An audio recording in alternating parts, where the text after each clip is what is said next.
Assalamualaikum warahmatullahi wabarakatuh. Kami dari kelompok 2 ingin mempresentasikan hasil diskusi kami tentang perusahaan eksportir. Perusahaan Jedok Stonework. Nama anggota kelompok kami ada Erika Estening Tias, Afriza Rifai, saya sendiri Raffi Yuga Pradana, Deni Laraswati, dan Wida Meliani. Next. Yang pertama ada profil perusahaan.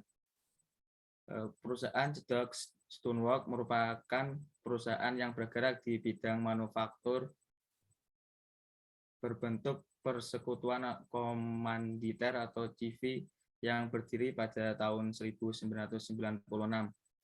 Pemilik perusahaan yaitu Cahyoko Bahar Sarjito. Perusahaan Jedok Stonework adalah mendukung Go Green Environment dan mendapatkan nilai tambah maksimal untuk semua bahan daur ulang dalam proses produksinya.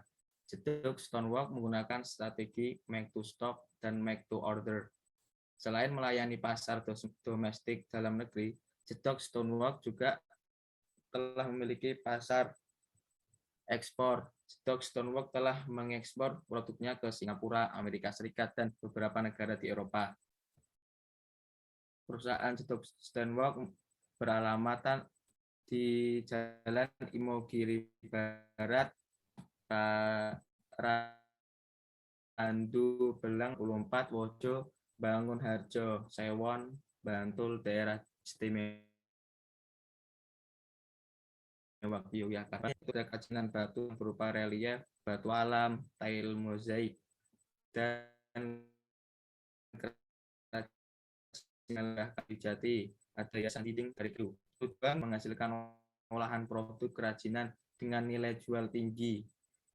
Dan kegiatan yang dilakukannya yaitu produksi, quality control, dan ekspor. Next.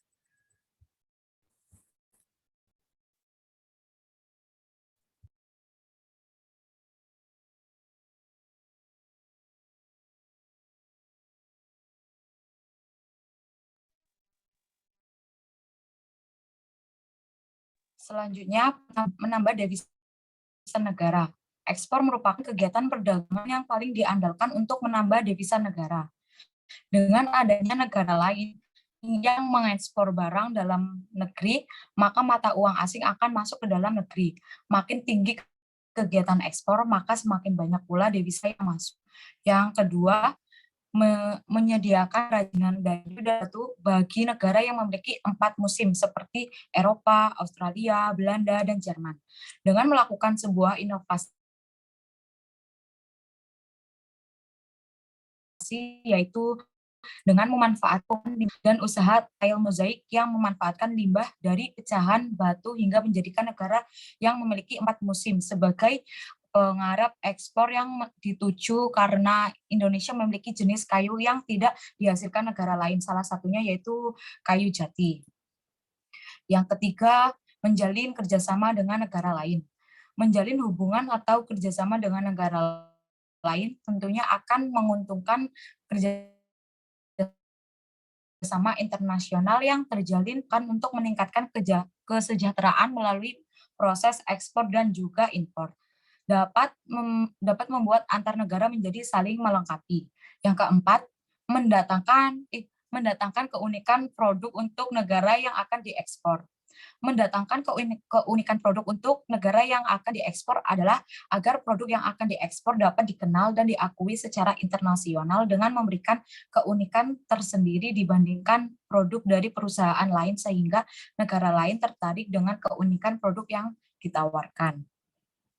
Yang kelima, mengatasi kekurangan di negara lain. Perbedaan sumber daya alam yang tersedia tentunya akan membuat negara lain tidak mempunyai apa yang negara kita punyai. Sehingga dengan kegiatan ekspor ini dapat mengatasi kekurangan dari negara lain. Yang keenam, memperluas jangkauan pasar ekspor. Semakin luas jangkauan pasar, semakin besar keuntungan yang makin bisa didapatkan. Dengan menjadi eksportir, sehingga jangkauan pasar akan menjadi lebih luas, yaitu pasar internasional yang tentu saja melakukan ekspor dan impor. Bahkan secara otomatis akan membantu. Yang ketujuh ada mengurangi limbah seperti kayu jati yang ada menjadi sebuah produk yang bernilai tinggi. Dengan memanfaatkan limbah perhutani yaitu berupa kayu jati untuk dibuat menjadi kerajinan hiasan dinding sehingga produk limbah tersebut bisa bernilai tinggi karena olahan menjadi suatu kerajinan dan diekspor ke negara lain. Mengurangi limbah kayu jati agar dapat menjadi sebuah produk yang berkualitas karena di beberapa negara yang tidak menghasilkan kayu jati sehingga nilai kayu jati di negara lain menjadi sangat tinggi. Next, selanjutnya akan dibacakan oleh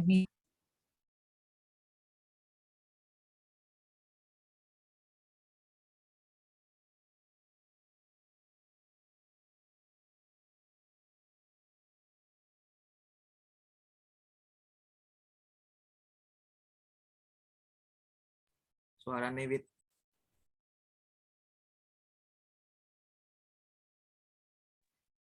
Baik, selanjutnya adalah alur atau proses dalam pengurusan berkas yang akan dikeluarkan oleh Jejak Stonework.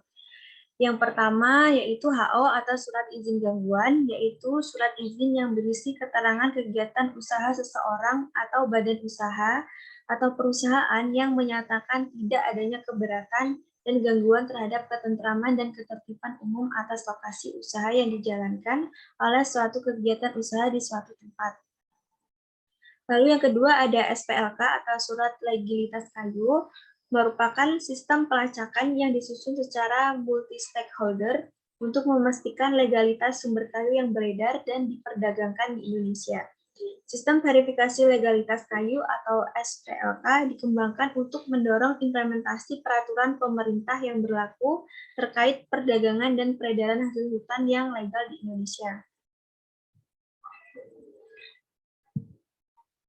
Lalu yang ketiga ada SIUP, yaitu Surat Izin Usaha Perdagangan, yaitu surat izin untuk melaksanakan kegiatan usaha perdagangan. Setiap perusahaan, koperasi, persekutuan, maupun perusahaan perseorangan yang melakukan kegiatan usaha perdagangan wajib memperoleh SIUP yang diterbitkan berdasarkan domisili perusahaan dan berlaku di seluruh wilayah Republik Indonesia. Lalu yang keempat ada NPWP, yang dikeluarkan oleh Direktorat Jenderal Pajak. NPWP adalah nomor yang diberikan kepada wajib pajak atau WP sebagai sarana dalam administrasi perpajakan yang dipergunakan sebagai tanda pengenal diri atau identitas wajib pajak dalam melaksanakan hak dan kewajiban perpajakannya.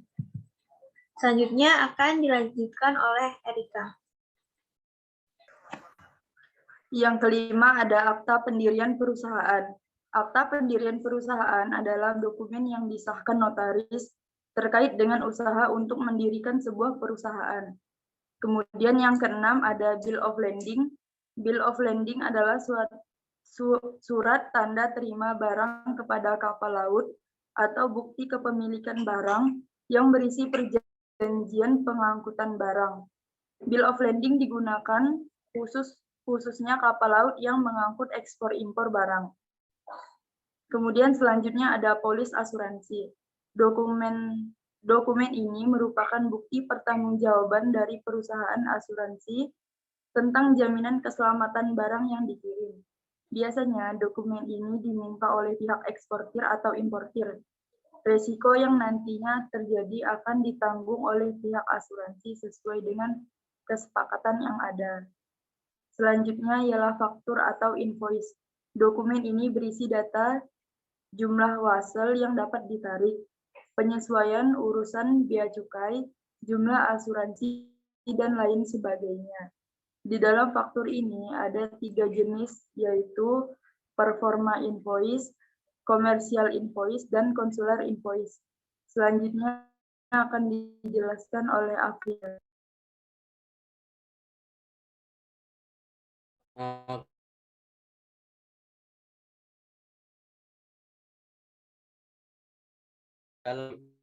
LC.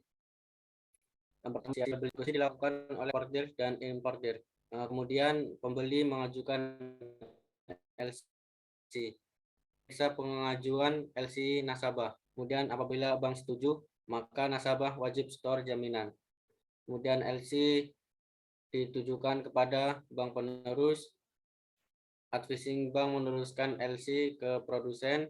Kemudian produsen mengirimkan produsen menyerahkan dokumen pengiriman barang kepada advising bank. Kemudian advising bank tidak langsung memberikan pembayaran sebagai bank penerus selanjutnya meneruskan penagihan kepada issuing bank. Kemudian issuing bank meneliti keabsahan dokumen dan kesesuaiannya dengan isi perjanjian. Setelah dinyatakan sah, issuing bank melakukan pembayaran melalui advising bank. Advising bank meneruskan pembayaran kepada produsen. Kemudian issuing bank menagih kewajiban pembayaran pembelian barang kepada buyers. Kemudian yang terakhir, buyers membayar tagihan kepada issuing bank. Next. Kemudian berkas yang dibutuhkan, yang pertama HO atau surat izin gangguan, yang kedua SPLK, surat legalitas kayu, yang ketiga SIUP, surat izin usaha perdagangan, yang keempat NPWP yang dikeluarkan oleh Direktorat Jenderal Pajak, kelima akta pendirian perusahaan, yang keenam Bill of Landing, yang ketujuh polis asuransi,